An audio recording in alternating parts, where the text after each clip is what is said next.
few weeks later, I received an invitation from Bishop Waleran. In Winchester, we and Waleran's allies were to meet King Stephen himself.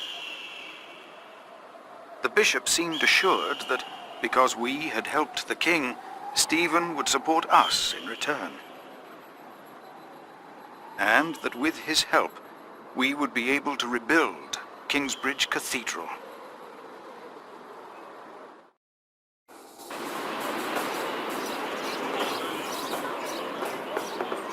Percy Hamleigh. Bishop Waleran. Good morning. Ali! It's them! Over there! The Hamleighs! Again, thank you for your assistance in Kingsbridge, my son. We have to thank you. Without you, we wouldn't be here today. Right, Mother? Of course. Well, don't just stand there. Walk out with me, but very calmly. We can't let them see us.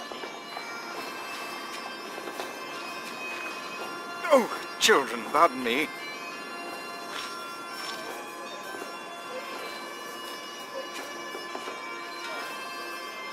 Now we're only missing one more. Here he is. Good morning. Bishop Henry, this is my prior. Philip of Gwynedd, Prior of Kingsbridge, my Lord Bishop. You won't have to say much today, Philip. Leave the talking to us. No, leave the talking to me. King Stephen is my brother, after all. Let us make haste. My brother is an early riser.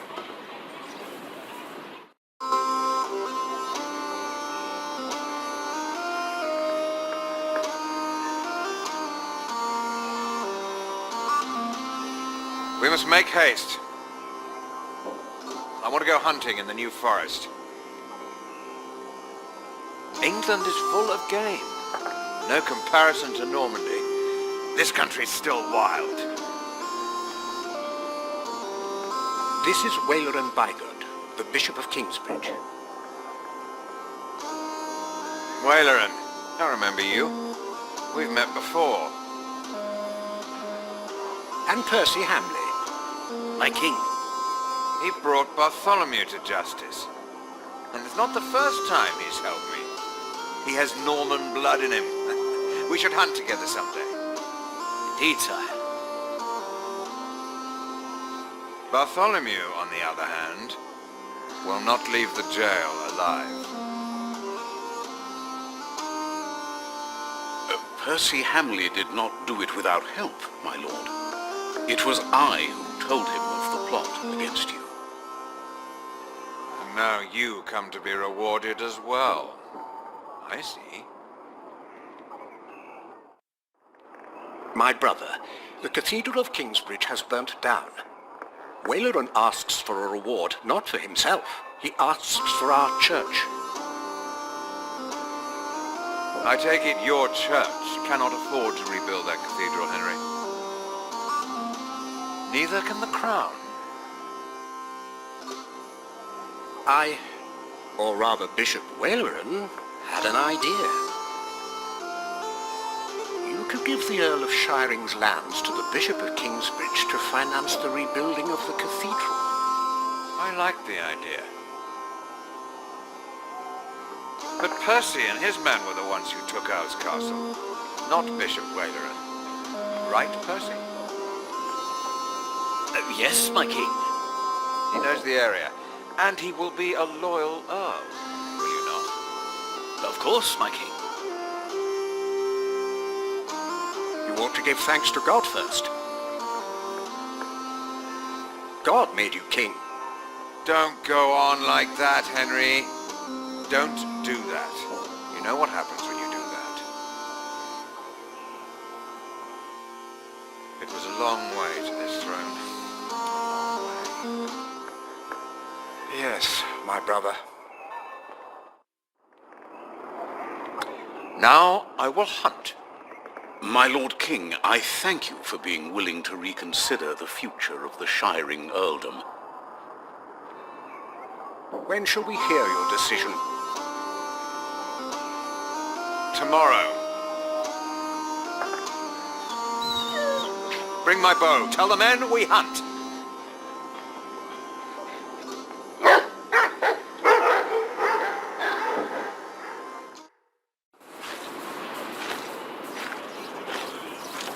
Philip, Wayland and I have much to discuss. All right. But what can I do to help?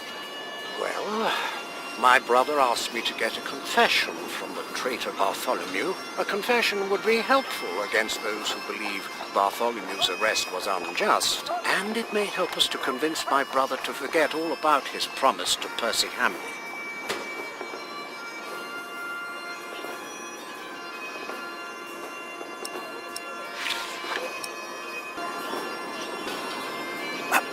Ah, Philip. What is it? About Bartholomew's confession. Maybe you can get him to confess. I do not believe my prior can do more than you could, Henry. Perhaps he knows he will die, no matter what he says. Please excuse me. Of course. Percy Hamleigh will have the earldom of Shiring. But would he make a good Earl? Who cares? Stephen wanted the throne for 20 years. Now that he has it, he must be loyal to those who are loyal to him. Who knows? Maybe Percy will make a good Earl. From what I've heard, Lady Hamleigh pulls the strings. You think Stephen will make Percy Hamleigh Earl of Shiring?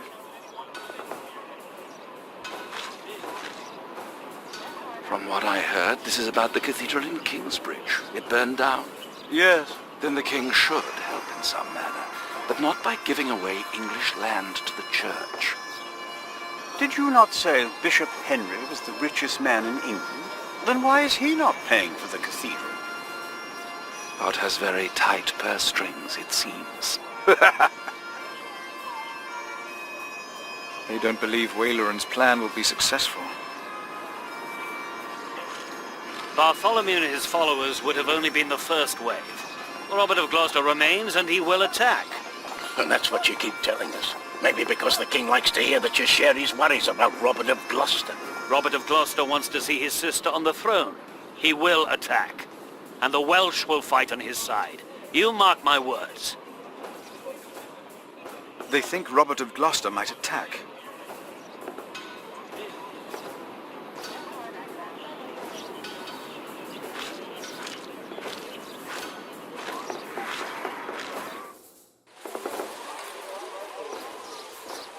How could you let her get away? That little bitch. I will find her, Mother. She was here? Why? To see her father, of course. But that won't help her. She has already made a fool of you once. Don't let it happen again. No, Mother.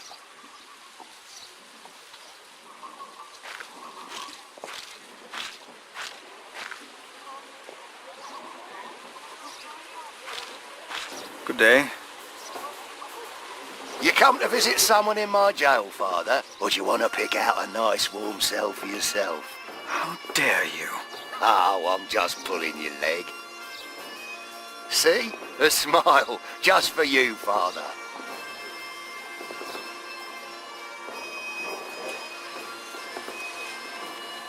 Bishop Henry sends me.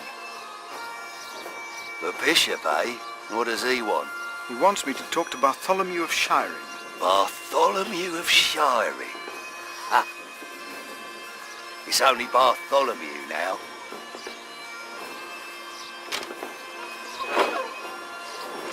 It's his 4th day without bread. Soon he won't even be Bartholomew anymore.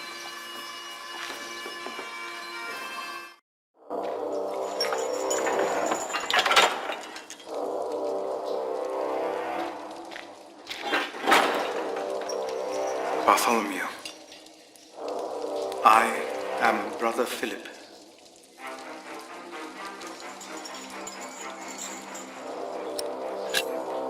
We have never met, but I am responsible for your fate. No one ever chose my fate for me. I choose my fate.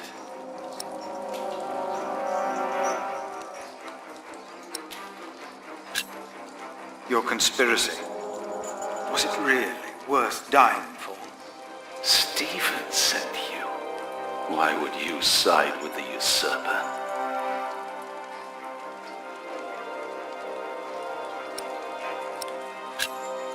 I was asked to make you confess. Stronger men tried that before you.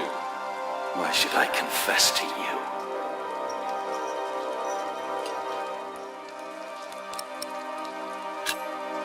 Your people found refuge in my priory. Your confession will help me to give them work and shelter. I have no sins to confess. My only regret is that I failed. I will not tell the king that. They will kill you. They have already done that. Monk, tell them that I confessed. To what? All of it. Treason. But the son shall not suffer for the iniquity of the father. Tell Stephen that as well. you know the scripture. Richard and Aliena, my children, they must live.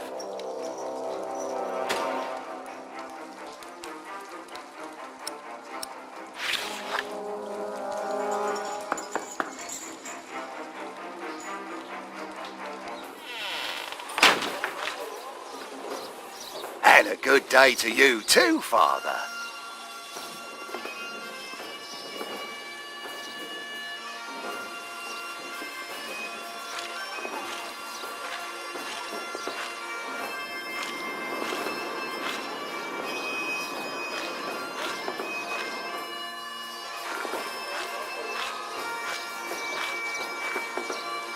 Monk, it's about time you showed up.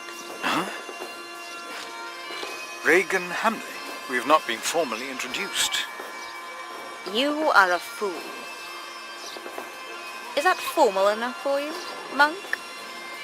You don't understand any of this, do you? It's as if you've never set a single foot outside your little How you let yourself be used by those two greedy bishops, I'll never know. Waleran wants the lands of the earldom for himself. Henry knows that. Say something. You don't believe me, do you, Why would Waleran Monk? bring me then? To plead his case. If Stephen had not believed him, Waleran would have sent you forward. I know you don't trust me, but your bishops are no different from me. You are at a crossroads. It is your choice. Do you have a way to prove any of this?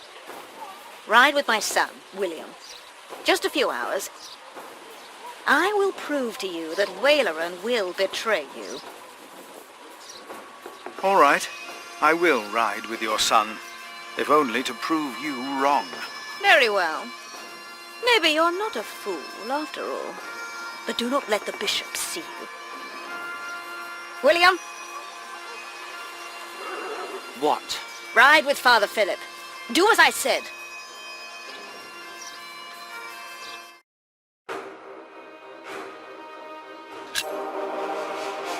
William Hamleigh declined to tell me where we were heading. He enjoyed keeping me in the dark and forcing me to follow his lead. Sometimes he sped ahead on his war horse, and it took me some effort to catch up. But sooner or later he would stop and wait, sneering as I rejoined him. On one occasion he stood there urinating against a rock. When I caught up with him, he turned without covering himself. He found my shock at his shameful behavior comical. He laughed, got back into the saddle, spurred his horse, and rode off. Again I followed, hoping this journey had not been another horrible mistake.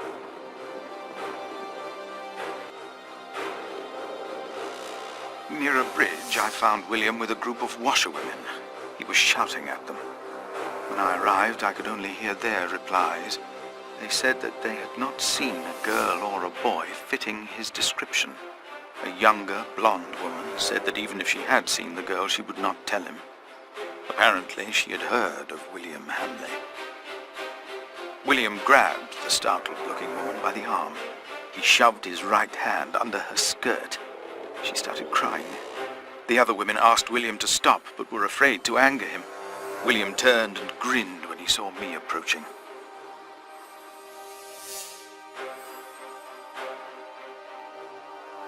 When he heard my words, William's grin faded. He pushed the young woman away. The other women looked at me in a strange way. They must have asked themselves why a monk would ride with such a man as William. We rode off, and William stared at me full of spite. I told him I pitied him. I did not tell him why, because I had no words for it. We did not talk after that. Not for a long time.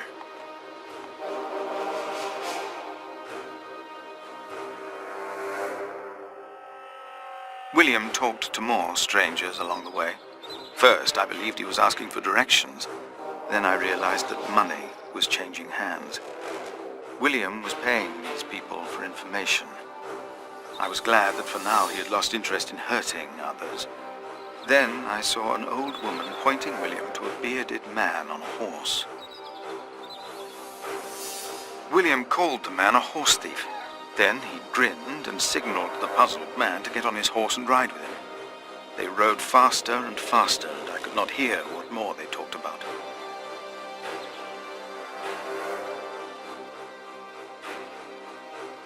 I could not hear much. It seemed the man had agreed on a deal with William.